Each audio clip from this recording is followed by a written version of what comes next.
Hello friends, most welcome in my YouTube channel named Nursing Discussion Medical Center, and our today's video is gonna be about immune system. So without any further ado, let's get started. And while watching this video, if you have any questions or doubts, you are free to ask them in the comment section below. I will be happy to answer and help you out. So without any further ado, let's get started. There is overview of immune system. Basically हम immune system का जो है इस video में overview देखने वाले हैं। The first one is lymphatic system. Lymphatic system जो होता है ये एक मेजर पार्ट है हमारे इम्यून सिस्टम का, जो कि कंटेन करता है लिम्फेटिक वेसल्स को, और लिम्फेटिक वेसल्स जो होती हैं वो लिम्फ को कैरी करती है, और लिम्फ जो है हमारा एक क्लियर फ्लूइड होता है। लिम्फ जो है वो कंटेन करता है लिम्फोसाइट्स को, other WBCs that is white blood cells, waste products and debris from other organ, यानी कि जो वेस्ट मटेरियल होता है अदर ऑर्गन से उनको कंडक्ट करता है। सो अगर हम देखें लिम्फेटिक सिस्टम क्या होता है, ये जो है मेजर पार्ट है इम्यून सिस्टम का। It is the major part of the immune system which contain lymphatic vessels, और लिम्फेटिक वेसल्स जो होती हैं वो लिम्फ को कैरी करती हैं, जो कि क्लियर फ्लूइड होता है। ऑल्सो जो लिम्फ होता है वो कंटेन करता है लिम्फोसाइट्स को, WBCs को, वेस्ट प्रोडक्ट्स को and debris from other organs. Group of lymphocytes are seen in lymph node. So अगर हम देखें जो ग्रुप होता है लिम्फोसाइट्स का वो हमें लिम्फ नोड में दिखाई देता है। स्प्लीन और थाइमस जो हमारे ऑर्गन्स हैं वो क्या होते हैं, लिम्फोइड ऑर्गन है। स्प्लीन और थाइमस लिम्फोइड ऑर्गन है। सो हम एक बार फिर से इसका ओवरव्यू देखते हैं। लिम्फेटिक सिस्टम जो है मेजर पार्ट है इम्यून सिस्टम का, जो कि कंटेन करता है लिम्फेटिक वेसल्स को, और लिम्फेटिक वेसल्स जो हैं वो लिम्फ को कैरी करती है। लिम्फ हमारा एक क्लियर फ्लूइड होता है। लिम्फ जो है वो कंटेन करता है लिम्फोसाइट्स को, WBCs को, वेस्ट प्रोडक्ट्स को and debris from other organs. Group of lymphocytes जो है हमें दिखाई देते हैं लिम्फ नोड में, और स्प्लीन और थाइमस जो है वो लिम्फोइड ऑर्गन्स होते हैं। Now immunity. सो अब हम देखेंगे कि इम्यूनिटी जो हम बोल रहे हैं उसकी डेफिनेशन क्या होती है। इम्यूनिटी जो है ये बॉडी की एबिलिटी होती है to fight against infectious agents and other foreign material. Immunity का मतलब होता है कि जो बॉडी है हमारी उसकी खुद की क्षमता या फिर उसकी खुद की एबिलिटी टू फाइट, यानी कि अगर किसी भी प्रकार का कोई भी इन्फेक्शन है उससे जो लड़ने की एबिलिटी होती है हमारी बॉडी की खुद से, उसको हम इम्यूनिटी बोलते हैं। या फिर अगर कोई भी फॉरेन मटेरियल है या कोई भी फॉरेन बॉडी है हमारे शरीर में, जैसे कोई भी इन्फेक्शन है, कोई भी वायरस है, कोई भी बैक्टीरिया है, अगर वो हमारी बॉडी में आ रहा है तो उससे लड़ने की जो कैपेबिलिटी होती है हमारी बॉडी की, उसी को हम इम्यूनिटी बोलते हैं। और अगर हम देखें कि इम्यून सिस्टम क्या होता है, सो इम्यून सिस्टम जो होता है वो डिफेंड करता है, यानी कि बचाव करता है हमारी बॉडी का अगेंस्ट इन्वेडर्स, जैसे कि virus, bacteria and foreign bodies. और जो हमारी वाइट ब्लड सेल्स होती हैं वो एक की कंपोनेंट होती हैं हमारे इम्यून सिस्टम, यानी कि जो हमारी इम्यूनिटी होती है उसमें जो है वाइट ब्लड सेल्स एक की कंपोनेंट होती हैं। Now the types of immunity. अगर हम देखें कि इम्यूनिटी जो है वो कितने प्रकार की होती है, तो basically they are two types of immunity, innate and acquired immunity, जिसको हम एडेप्टिव इम्यूनिटी भी बोलते हैं। इन्नेट जैसे कि आप समझ ही रहे हैं कि ये क्या है, बाय बर्थ, यानी कि जो बच्चे होते हैं या मतलब हम बेसिकली जो होते हैं एवरीवन जो होते हैं वो बॉर्न होते हैं विद इमेट, यानी कि नेचुरल इम्यूनिटी के, और ये जो है एक टाइप होता है जनरल प्रोटेक्शन का। और एक्वायर्ड इम्यूनिटी यानी कि जो हम टाइम के साथ एक्वायर्ड करते हैं या फिर जिस इम्यूनिटी को हम अडेप्ट करते हैं उसको हम बोलते हैं एक्वायर्ड या फिर एडेप्टिव इम्यूनिटी। इस इमेज में आप देखिए, इसमें आपको जो है इम्यूनिटी उसको जो है उसके टाइप्स आपको दिखाए गए हैं। जैसे कि हमारी जो इम्यूनिटी है वो दो प्रकार की होती है, एक एडेप्टिव और सेकंड वन इज़ इन्नेट। जो इन्नेट इम्यूनिटी है वो हम बोर्न होते हैं विद इन्नेट, यानी कि जन्म से जो इम्यूनिटी हमें प्रोवाइड होती है उसको हम इन्नेट इम्यूनिटी बोलते हैं। और एडेप्टिव इम्यूनिटी वो होती है जो हम हमारी लाइफ के साथ साथ डेवलप करते हैं। एडेप्टिव इम्यूनिटी भी दो प्रकार की होती है, यानी कि ये भी दो पार्ट्स में डिवाइड है, जैसे कि नेचुरल और आर्टिफिशियल। अगर हम नेचुरल में देखें तो नेचुरल भी फर्दर दो पार्ट्स में डिवाइड है, जैसे कि पैसिव और एक्टिव। पैसिव यानी कि मैटरनल और एक्टिव यानी कि इन्फेक्शन। जो इन्फेक्शन के थ्रू यानी कोई भी इन्फेक्शन है हमारी बॉडी में आ गया है और उसके बाद जो है हमारी बॉडी उससे लड़कर जो इम्यूनिटी बनाती है बॉडी में उसको हम एक्टिव यानी कि एक्टिव इम्यूनिटी यानी कि एडेप्टिव इम्यूनिटी बोलते हैं। और सेकंड वन एडेप्टिव इम्यूनिटी का पार्ट है आर्टिफिशियल इम्यूनिटी। आर्टिफिशियल में क्या होता है, ये भी दो प्रकार से होती है जैसे कि पैसिव और एक्टिव। पैसिव यानी कि एंटीबॉडी ट्रांसफ़र, जो एंटीबॉडीज़ के थ्रू एंटीबॉडीज़ ट्रांसफ़र करके जो बॉडी में बनती है उसको हम पैसिव बोलते हैं। एंड एक्टिव यानी कि जो इम्यूनाइजेशन के थ्रू जो है हमारी बॉडी में बनती है उसको हम एक्टिव इम्यूनिटी बोलते हैं। Now adaptive immunity. जो एडेप्टिव इम्यूनिटी है वो भी फर्दर दो पार्ट्स में जैसे कि हम यहाँ पर देख चुके हैं पहली इमेज में, उसको भी अब हम और अच्छे से देखते हैं। एडेप्टिव इम्यूनिटी जो है हमारे दो पार्ट्स में डिवाइड है जैसे कि नेचुरल और आर्टिफिशियल, और नेचुरल और आर्टिफिशियल भी फर्दर डिवाइडेड है। सो अब आप इस इमेज में अच्छे से देखिए, जो एडेप्टिव इम्यूनिटी है वो दो पार्ट्स में डिवाइड है, एक्टिव इम्यूनिटी और पैसिव इम्यूनिटी। जो एक्टिव इम्यूनिटी है वो कैसे डेवलप हो रही है, एक उसका जो टाइप्स है वो नेचुरल और वैक्सीनेशन। नेचुरल यानी कि अगर कोई भी पैथोजन है, किसी भी पैथोजन के थ्रू जो हमारी बॉडी है वो एक्सपोज हो रही है और उसके थ्रू जो है हमारी बॉडी में इम्यूनिटी डेवलप हो रही है। और वैक्सीनेशन के थ्रू जैसे कि आपको पता ही है कि वैक्सीन लगवाकर उसके बाद जो हमारी बॉडी जो है उसके थ्रू उसके खिलाफ जो है एंटीबॉडीज़ हमारी बॉडी में बना लेती है। Now passive immunity. Passive immunity दो प्रकार से होती है, मैटरनल और इम्यूनोग्लोबिन ट्रीटमेंट। मैटरनल यानी कि जो माँ से यानी कि जो बच्चे को माँ से मिलती है उसको हम मैटरनल इम्यूनिटी बोलते हैं। और इम्यूनोग्लोबिन ट्रीटमेंट यानी कि इसमें जो है इंजेक्शन होता है इम्यून सीरम, डेट इज़ जो गामा इम्यूनोग्लोबिन्स होती हैं उनके थ्रू। इस इमेज में देखिए आप एक्टिव इम्यूनिटी और पैसिव इम्यूनिटी। जो एक्टिव इम्यूनिटी है वो दो तरह की जैसे हम पहले भी देख चुके हैं, नेचुरल और आर्टिफिशियल। नेचुरल जो कि मतलब हमारी बॉडी में कोई भी इन्फेक्शन आ रहा है उसके थ्रू हमारी बॉडी बनाती है, और आर्टिफिशियल जो वैक्सीनेशन के थ्रू हमारी बॉडी यानी कि हम जो है जो मतलब वैक्सीन में बेसिकली क्या होता है, जो वायरस होता है उसको हम बॉडी में डालते हैं, लेकिन जो वायरस होता है वो इतना कैपेबल नहीं होता कि वो बॉडी में जो है इन डिजीज़ को कोज करे। तो बेसिकली इसमें क्या होता है, जो हमारी बॉडी होती है वो उसके खिलाफ एंटीबॉडीज़ प्रोड्यूस कर लेती है, यानी कि बाद में जब एक्चुअल जो इन्फेक्शन हमारी बॉडी में आता है तो हमारी बॉडी के पास उसके खिलाफ पहले से ही एंटीबॉडीज़ होती है, तो जो इन्फेक्शन होता है वो हमें इतनी ज़्यादा बीमारी को कोज नहीं कर पाता। और पैसिव इम्यूनिटी जो नेचुरल आर्टिफिशियल दो प्रकार से होती है, उसमें भी जो नेचुरल होती है मैटरनल एंटीबॉडीज़ यानी कि जो कोलेस्ट्रोम यानी कि जो माँ के दूध से बच्चे को एंटीबॉडीज़ मिलती है उसको हम मैटरनल एंटीबॉडीज़ बोलते हैं। और आर्टिफिशियल यानी कि मोनोक्लोनल एंटीबॉडीज़ जो कि थ्रू डेवलप होती हैं by the injection of immune serum, that is gamma immunoglobins के थ्रू जो डेवलप होती हैं।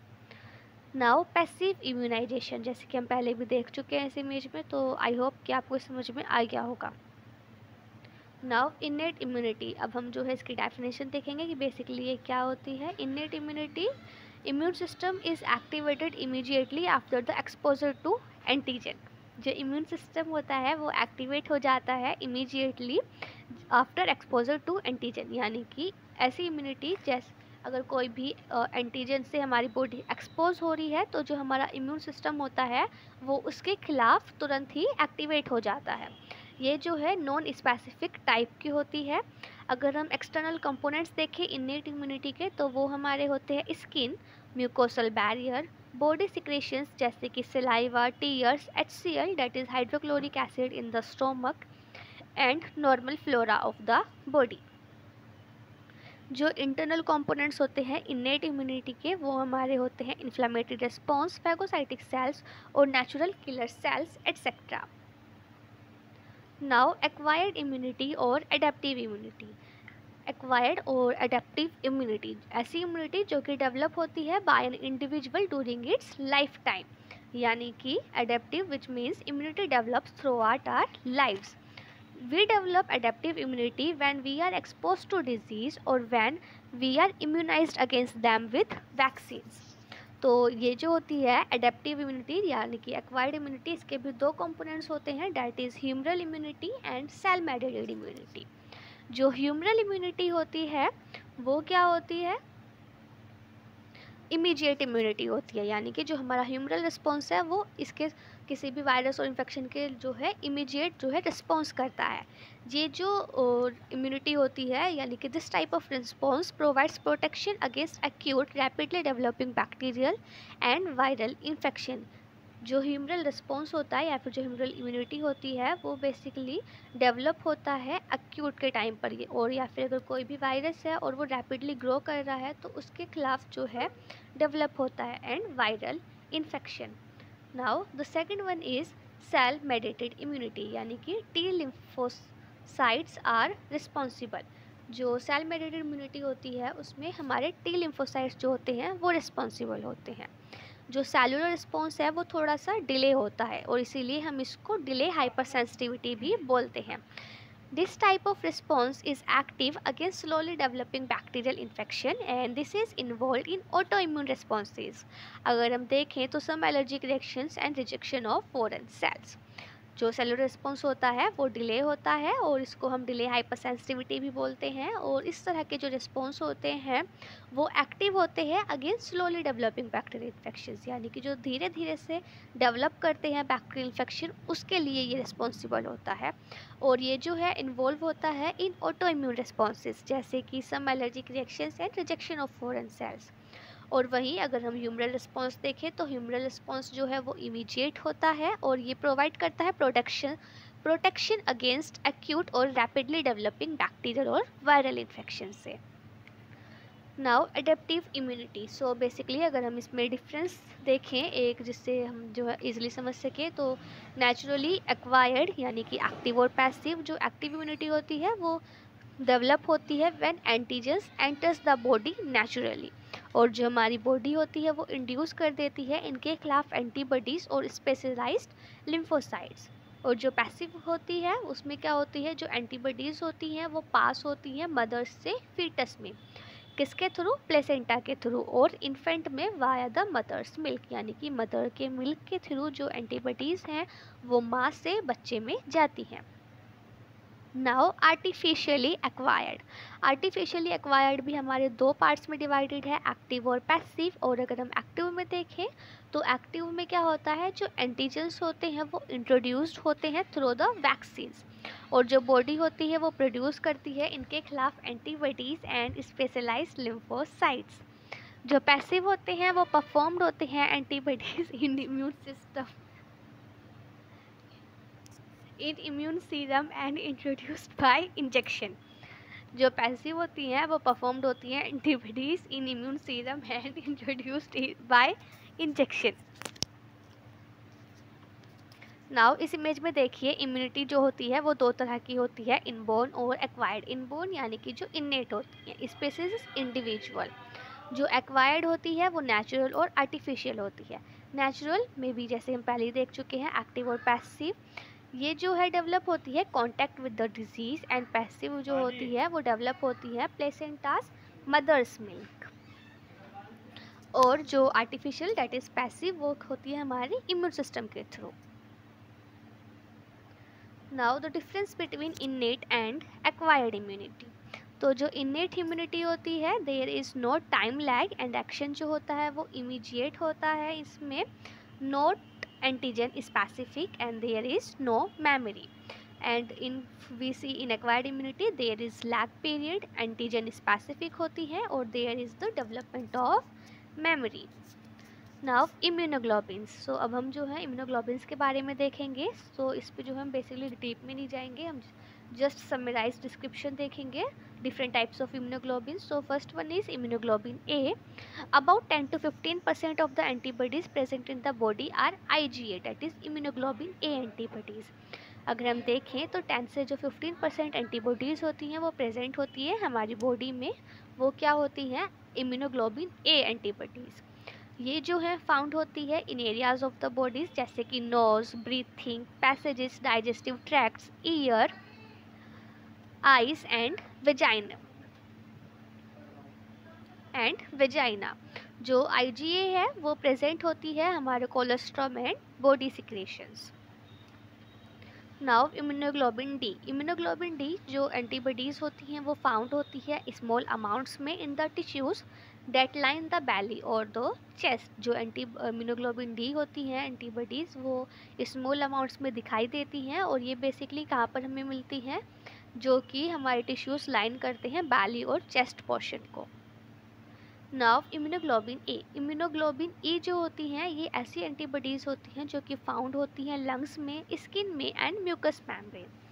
IgE एंटीबॉडीज़ लेवल्स जो होते हैं are often high in people with allergies.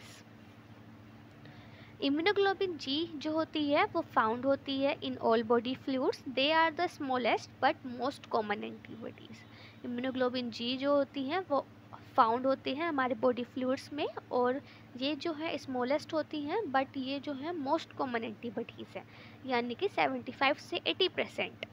IgG antibodies जो होती हैं वो वेरी इंपॉर्टेंट होती है in fighting bacterial and viral infection. जो इम्यूनोग्लोबिन जी एंटीबॉडीज़ हैं वो जो है बहुत ज़्यादा इंपॉर्टेंट होती हैं किसमें, फाइट करने में बैक्टीरियल और वायरल इन्फेक्शन से। इम्यूनोग्लोबिन जी जो है ये ओनली एंटीबॉडी क्लास होती है जो कि सिग्निफिकेंटली क्रॉस करती है द ह्यूमन प्लेसेंटा को। इम्यूनोग्लोबिन एम ये जो है ये फाउंड होती है in blood and lymph fluid and are the first type of antibodies made in response to an infection. IgM antibodies जो होती हैं ये 5 से 10% होती है of all the antibodies in the body and they are biggest in size, so called as macro antibodies.